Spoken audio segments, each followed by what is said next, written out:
Good morning, Sunday today, day of rest. What's this day of rest? It don't matter to Jesus. Except a few loads of shifting some gravel about. There's a bit of straw to shift, so that's on the agenda today. I pack my case, I check my face, I look a little bit older, I look a little bit colder. With one deep breath, one big step, I move a little bit closer, I move a little bit closer. This is load number 7. I've shifted about 80-90 tons, so I think that might be enough. This is to go in for a bit of bottoming because there's a bit of concrete getting done this week coming. Peter Binney from down south, actually, the guy who put in all the gates into the cattle shed, he had a couple of gates to hang, so I said, oh, could you concrete this, that and that, because I knew he did concrete. So he's coming Tuesday to start prepping for it. Finally getting around to the final touches. Get the shed finished.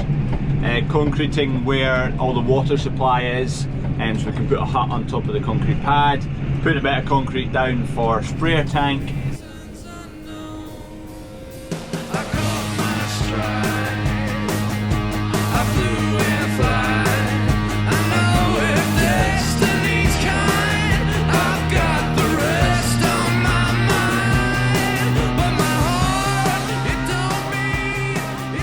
A few bits we're concreting. The first bit we're doing is right in front of you. We're doing an apron out from the shed, about to here-ish, the full width of the shed there, so that we can scrape out these passages into. We're just going to put a little. We're just going to have a little bit of an edge over the top to scrape out the scrape passages straight into. Then we can then come in with a forklift, scoop it up, no bother. Peter's also going to lay me a curb between the scrape passages and the bedded area in there. We took it out of the initial design and that was a mistake. So he's going to put a curb in while he's up. Just loads of wee bits of rebar up the way, put some formers down, pour it. Happy days. Keeps the bedding back and also makes it easier to scrape out. Dad dumped these trailers here yesterday and he was going to be along this morning to shift the bales, but he's never appeared yet. I can't do it because there's no grab here. So I can't actually get the bales off the trailer.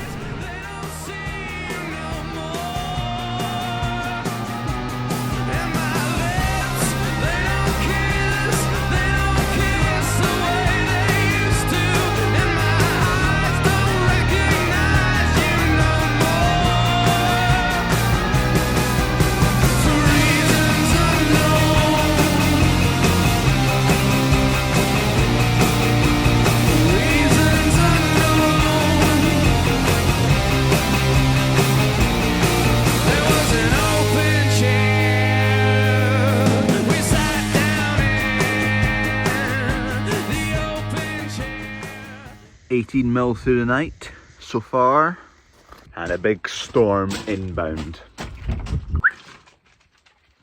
Ready to go, dog? You ready to go? Yeah, we stretched and we're off. Right, this machinery needs to come out of here because there's a bit of concreting going on the end of the shed there. The drill can go to get calibrated for OSR, which hopefully we'll be drilling in a couple of days, and these ploughs, we're just going to put them in the scrape passage here because we can get access out of that side. It is hosing it down today. There goes the drill. Hopefully we'll be using that, well, maybe not tomorrow, but the day after tomorrow. I'm just shifting a bit more gravel. Wind's starting to pick up now. I think about 60 miles an hour we're going to get up to. Thankfully, according to the weather, it's to be very windy but not raining at the same time. We've just had a load of rain and now the wind's starting to pick up. So why that is a good thing is because the crops are prone to going dead flat if it's raining and windy, because then you've got the weight of the moisture on the crop and the falling weight of the rain on top of that, plus the wind all kind of pushing it. Whereas at least when it was raining earlier, it wasn't windy, so it's just the weight, it's not getting blown over. And now that wind's starting to pick up and it's not raining, the crop will dry a bit, it'll become lighter, so it might be getting blown over, but it's not got the same weight. Hopefully that means not too much crop damage. Time will tell. You can see the barley going in the wind there.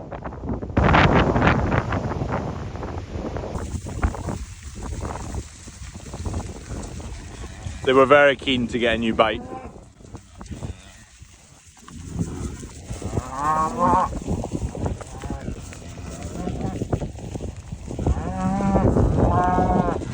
That's all brand new fresh grass in there, so it must be nice.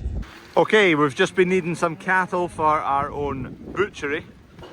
So we've sieved out the ones we need. These ones can go back. Keep moving. This one's got crumpled feet. Back they go. On you go, in you go.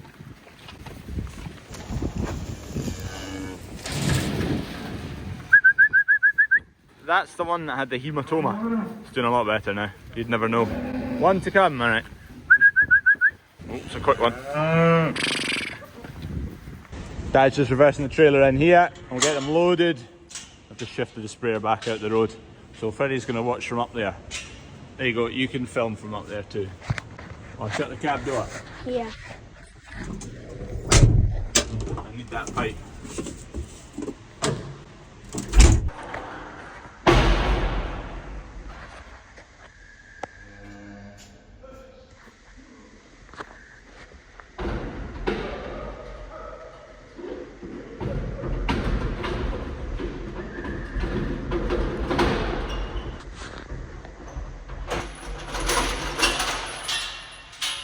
That went easy? Yeah. Right, you coming down? I'm just bringing Kev some diesel. Let's get four-wheel drive in here, it's a bit... Right, we're fueled up. Conditions are, to be honest, perfect. The ground's fairly easy work. There's a bit of moisture in it now that's it's a bit softer than it was hard. You can see there's moisture there to get the seeds to germinate. The conditions are spot on. Drill's going fine, disc's going fine. Dunk just needs a decent sized hammer to change the points on the legs of the disc on the shallow tine. We've got Kev fueled up now. Go on the dog. We can head back and we'll get the Bowser. The Bowser's pretty much empty now, so we'll take that back to the fuel tank and get it filled. Ready for the next set of refuelings. Oh my word, I am thankful for the steel in this cab. Flippin' heck. Bloody hell. Bloody hell. Oh, I'm absolutely raging. That screen and the top windscreen. This was also bent down. I've just squared it back up again, just a little bit of force with another forklift. It was sitting down on this mudguard. You can see where it's scratched. It was the second row back. I had two up there and I was pushing them in and it wasn't sitting that nice, so I took them off to come and put them down here. That's those two, to put them in that gap. And that other stack there just... So when I pushed them that way and took them away, they must have rocked this way and kept coming. It's just one flipping problem after another. Today's just not the day. It's not the day. You've not seen that much of it because I've not filmed any of it. It's not been going to plan, that's for damn sure. It could be worse, it could be a lot worse. We're alive and breathing, and we're healthy. Godspeed. And we've got Bandit Beer inbound. Pre-orders are live. I hope you all enjoyed the advert with the big Scottish phrase.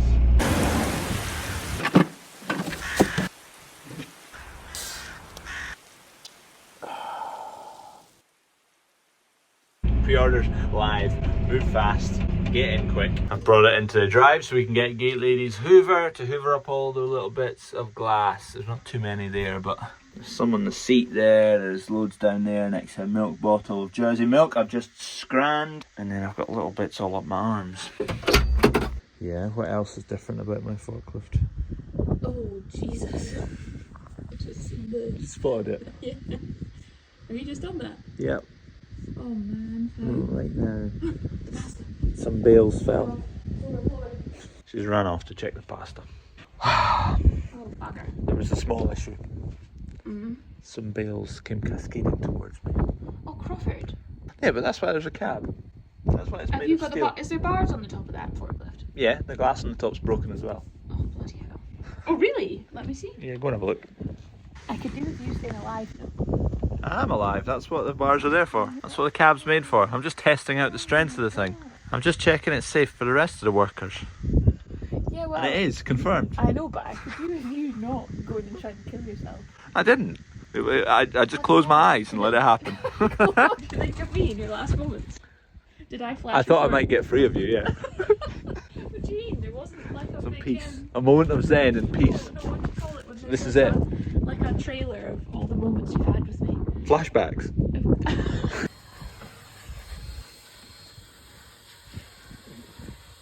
The dog's baffled. Catch. What is that? Glass bottle. Catch, catch, catch. No. I'm going to throw it. I am going to throw it.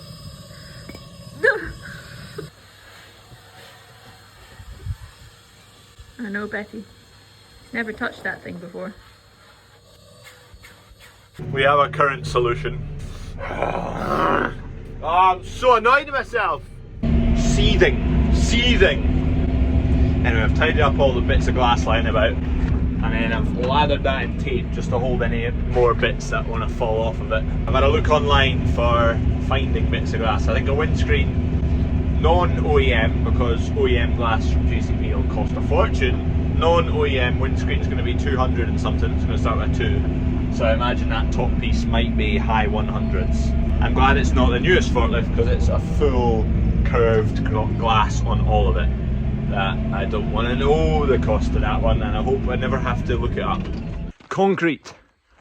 This side of the shed we're concreting our way out to there. Also running a curb the full length of this passage between the scrape and the bedded area on both sides. So it's been drilling out holes and chapping in pieces of rebar to give it a bite into the concrete below. Then I've also put a piece of rebar parallel with the ground as well, and you can see the lines they've drawn, that's the width of it, so there's enough width around about the posts. The narrower you go, the kind of more prone it is to cracking, but you want coverage right around the post to keep the dung off of it. Look after the post a lot better. It will increase the lifespan of these posts tenfold. 2, it will keep the bedding back and it won't spill into the scrape passage here. 3, it gives you a bit of an edge to run your bucket up against. It was a mistake not putting it in, so it's going in now. So this is the material I was digging out the other day, and I stockpiled it over there for them. So they've been building this up, packing it in. There's a roller, must be around the corner. They've still to fully grade this to level and spec before the concrete goes down. Then we've got round here, which is where all the water supplies are. So all in here. So they boxed off where all the pipes come up. So they put in a manhole here down into a drain which is there. That's a drain pipe to it. So I want to put in a sink and like a washing machine for boiler suits and calf ropes and things like that. So that's a drain for that kind of stuff. Also the water supply to the cattle. For the winter frosts, I want to be able to back drain and empty all the pipes through the night. So I'll be able to open up a valve here and back drain it down through that pipe. Because this level sits all lower than the whole of the shed. So I'm hoping all the water, when you open up a valve there, will siphon back through out of the shed and empty the pipes so nothing can freeze. And then in the morning, turn it on, fill up troughs, cows can drink. Anyway, they've prepped this area, so that's a 15-foot bay by, I think that's 20 foot. So 15 by 20 foot, which is going to be a fully enclosed hut. And then we've got the other bay, which is 15 by 20 foot, spare tanks going here. That'll be this bit tidied up. Wednesday today, Friday, concrete comes for that pad that they're doing. And then next week, they're doing the main pour around there. And also doing a ramp up into the fat cattle shed. But I'll show you more of that next week.